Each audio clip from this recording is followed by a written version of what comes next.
Caroline, passons aux internautes. Alors, le parti autonomiste italien de la Ligue du Nord devrait rejoindre l'Alliance européenne que vous avez formée avec le leader d'extrême droite néerlandaise Geert Wilders. Un internaute vous demande, est-ce que le Front National et la Ligue du Nord, c'est le même combat? Non, mais ce n'est pas le but. Encore une fois, d'abord, je ne sais pas si la Ligue du Nord viendra, je ne sais même pas s'ils auront des élus. Et je suis aussi en discussion avec d'autres sensibilités politiques en Italie, puisque maintenant tout le monde en Italie est eurosceptique. Il y a eu un débat, et donc chacun s'est aperçu du rôle néfaste de l'euro et de l'Union européenne. Mais il se trouve que je suis souverainiste. Par conséquent, je suis pour que le peuple soit souverain dans son propre pays. Ça n'est pas à moi, donc française, de venir imposer aux Italiens l'organisation qu'ils doivent mettre en œuvre. D'autant que je crois savoir... Ben, je tends la main à tous ceux qui ont sur l'Union européenne un constat commun avec le mien.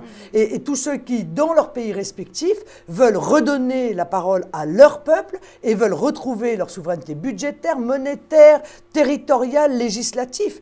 Mais on peut avoir des divergences sur le fond de nos programmes politiques. Et on pourrait d'ailleurs voir des gens, après tout, de la gauche européenne, nous rejoindre sur cet euroscepticisme et sur cette volonté de freiner l'Europe fédérale. Alors, autre question, il y a eu une manifestation anti-Hollande dimanche dernier dans les rues de Paris qui ont rassemblé plusieurs milliers de personnes.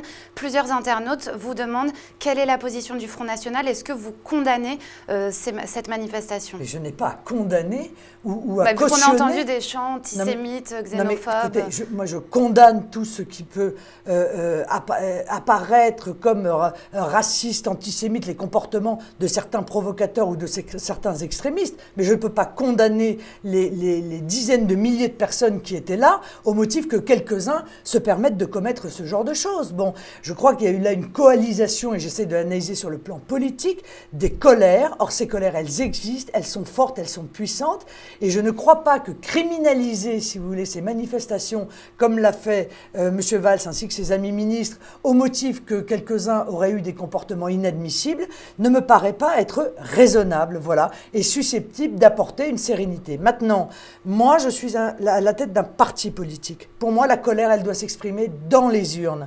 Et non pas dans la rue.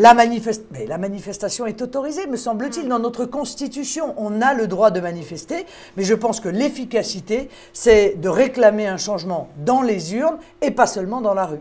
Alors sur Twitter, Jean-Marie Le Pen, président d'honneur du Front National, est très actif. Il a notamment tweeté il y a quelques jours que François Hollande n'était pas un président exemplaire puisqu'il a eu 4 enfants hors mariage, je cite, et une maîtresse non divorcée à laquelle il n'a pas réussi à être fidèle. Son tweet a suscité beaucoup de commentaires. Qu'est-ce que vous en pensez? Est-ce que vous partagez son point de vue? C'est un avis personnel qui est exprimé par Jean-Marie Le Pen sur un comportement personnel du président de la République qui lui-même a fait un communiqué de répudiation personnelle. Et de manière générale, ces tweets un peu sulfureux vous dérangent? Mais écoutez, et même si c'était trop fort, c'est son droit, c'est la liberté d'expression. Nous sommes un parti politique, pas une secte.